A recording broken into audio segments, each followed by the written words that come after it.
Da kwasinsia ase na yamu akwa babiem de Badwam TV Badwam dwumede no so kwasi de asemidika abreye de aduru so no so hia se yehwese de apomuden mu nsam no etie faseda mama Joy Trish na tade ba ko ne hye me kama fefefe say corporate way say ye day dinner tade bia ma Joy Trish obedress so kama me don wase papa Dr. Boatin aba no pay Faith Homeopathic Clinic ebe boy ni edi nkomo ahye ya pomuden emu ensem free ha maka say anytime bia obete health bia no continue of netie bia na wutia mo bia na wan kasa nso dog ye mo akwaba ye na se papa yes ye da prophetess ho ye de nyame ne mo mpa ebo ne ho ye pa nyame adom eja ogun pa ebo so de sa onko so anwam so a oze ewiase ne eye ne ma mienu honam ene honhom de nti ye hwe honhom fam de no na ye hwe honam de nti ye te consulting a ye hwe se honam famu de akotọchima bia na eja ono so de mpa ebo ta ye nti eja faith bia oba ye ni e tia wono pay e da se pa se afiso waba eni ye adwuma e da se ti dog ye hwe ndan ye ka e da se Stefia anope ma menchia wahwefo a ehwe eye Adom TV anope nyina ene ayarefo e ba Faith Homeopathic Clinic nyina bibiri hwe omyom so dog ye hwe mo TV so ye chia mo nyina na ye danyame ase so se oba hono no nyame nam Faith so ama ene oso anya dance a odi ho dance e kira foforo mo nso etu anamo eba Stefia ye nipadua no ana se nipabia no ni hia wa brabom pa wapomuden ana apomuden nso besi esita wo hia baabi pa ye be yenhwehwemu pa ye be hu de ede ohaw no ede ebro enu nti na Faith Homeopathic Clinic dan den na ye bo wafidi kese so ebobo ne dawuro ekire wona wo hwe yen se bibi biara etochima wo nipadua nimu no ewo so wutu anamo na oba yaso ye ho na ye wo condition ba ko a in fact hadipa yie na one thing is de aware gu nyina aba se ebi wo so a etumi psychologically no etumi affect na obi be ka se condition be ye frɛ no bad breath ana se oba medically ye frɛ no halitosis enumunka enka enya efiri enumu ede eba eye ohawa in fact ahemfu nyina no obi wo a because of sad nti no sebe ontumi nko bedwam ekura entumi enkobo bedwa ana medi kankan awarefo bebre because of this no amasebe ede akasakasa kakra aba oba ekọ bema ho a bema ekọ nachi bema ekọ oba ho a oba na ekọ nachi because of this kind of problem affect minua baby by usu na uhu said the minua ba ne sitie oba ne ho ofe ne kama was dog me kuno me kone ho a na oye anam santi na ma me kuno efa machi bebre a chese eyare hosem enu nti no ewo se ye nyina na ye hwe ne yie na yetumi tu ha na mo na halitosis no empempi no obon se eba obi ese mi trimu na abakuro nti obon se na wakotete aduro bi ana wakoto aduro bi na ode so ne hwenim na ode kɔ ne trimu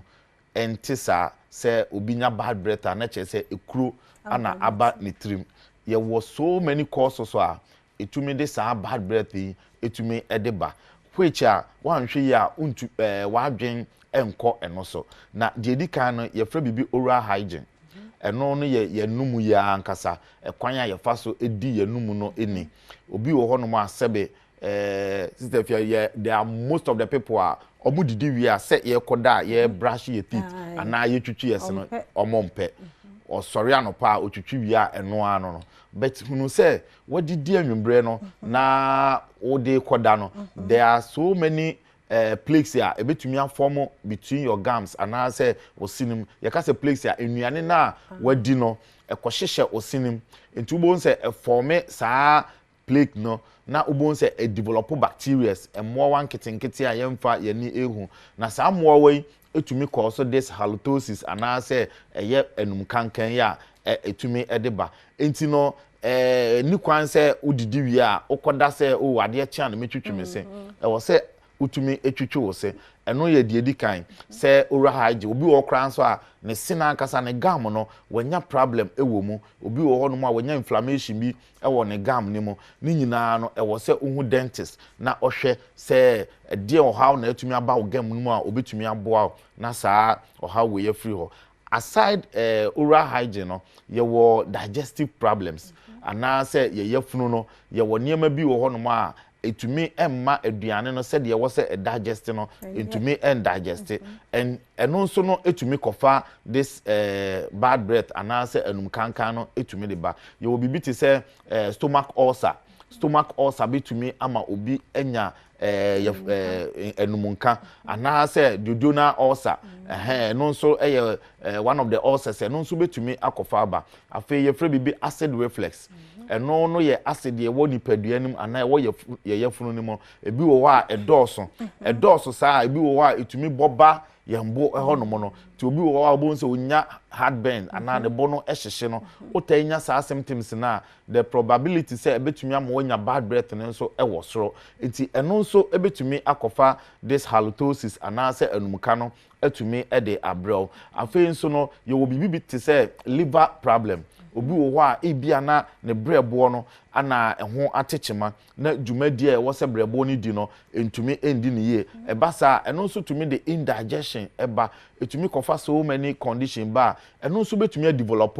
this halitosis ana se enumka ye ka ho asem afei obi wo kidney disease a eno nso no ebetumi ede aba eno nti na eho hia se unya saa enkan a ebi kura na eno no kura na eba no ebo nka ye se adekese bi wo a ebia ekoso onipadua ni mu a wo se wo ma wa adwen ba so enti ema wa adwen kɔ wanum na enka na ba mu no kɔ hospital na yenye hwehwemu ehu se edie na ekoso a ema enumka ne ba no se de me bobɔ so eniema we ya me bobɔ so nyina no etumi ekofa ba se sebe unya kidney problem na ema wanum mo eba enka na wantumi ankɔ hwɛ a edimu a etumi kofa saa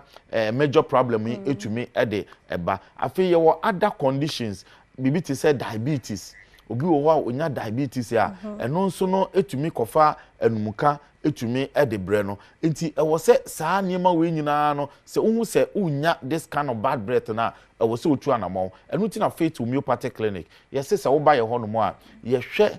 eye holistic approach to your condition sebe wanum na abanka enye eno nkwa na ye hwe nipadua ni nyina as a whole na ya hwe adekora ekofa saa oha we nyina aba na yatumi aboa etu ase enti ne ye tu de ede enumka na ba no na eboa ma wanum nka no enso efiri honom enti wo hwe yen utie yen ebia wo saa problem enu nti no ede wo how bebre ede abrel enu nti no sebe ama wo kunu jaw ama wo yiri jaw mesro memma orenho bomodian so betu anamon e de aba wona aba na odi sa problem we nyina aba no nyame na faith so ene odi adanse e bia enye no nko a wo problem stomach ulcer wo e bia arthritis usisi no eye wo ya wonante kakra bi na emu hyehyew faith se fabra na yemoa e bia wo eniyare wo hwe ade a unhu ne yie ebia wo hwe light na ayete se rainbow bi aforme wo so obi wo ho a wo hwe ade ne ni apron nsuo na afei ekeka no ehyehye no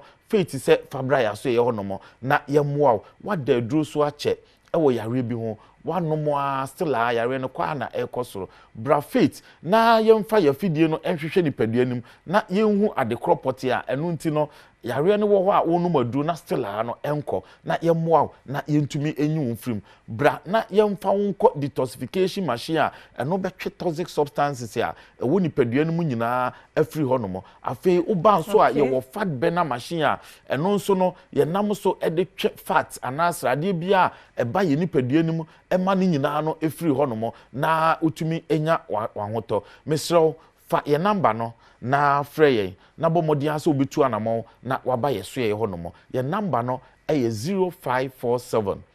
578494 0547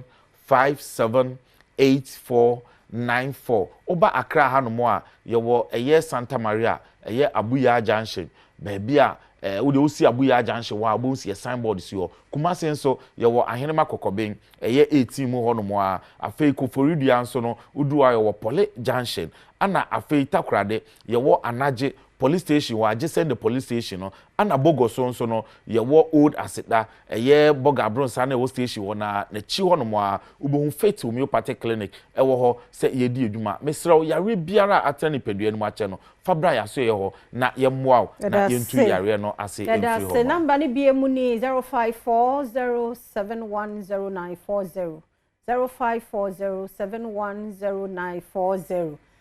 into offer Faith Homeopathic clinic na wajo so na 0244583859 0244583859 Faith Homeopathic clinic now no one more adi enkomo ye gusua ye kaiwo se ye nyina ye support smoke free policies no na moa ya pomoden ene dache enti ye Food and Drugs Authority ne won partners na ebo dawre se ene obi enom shisha na cigarette nom ene taa nom sa nema ni nyina so ya atwo ho free ho ena wo no mo no so no enkono no no wo public places ahodo te say bia pub name like beaches mia ni padodo ho no menko no no mo ho fi say secondary smokers no ya na hard drink workplace ono mo de akokosha oba bi na nko atwini nyina fa na entume mu aye fi say wono no sa nema we nyina no ni pedua no eno ti na ye bo sa dawre enti shano so sawa wono no mu no eno no ba bia sa keke enti sa mra no ho ye betumi so acho ye nyina ye ni so na ye mo ye hu ban ye titu ye ni pedua FDA ne won partners na de kokobo we emo bia medi afia amankwa tamaklo mambo atima ye crowd de ahosepe etwaso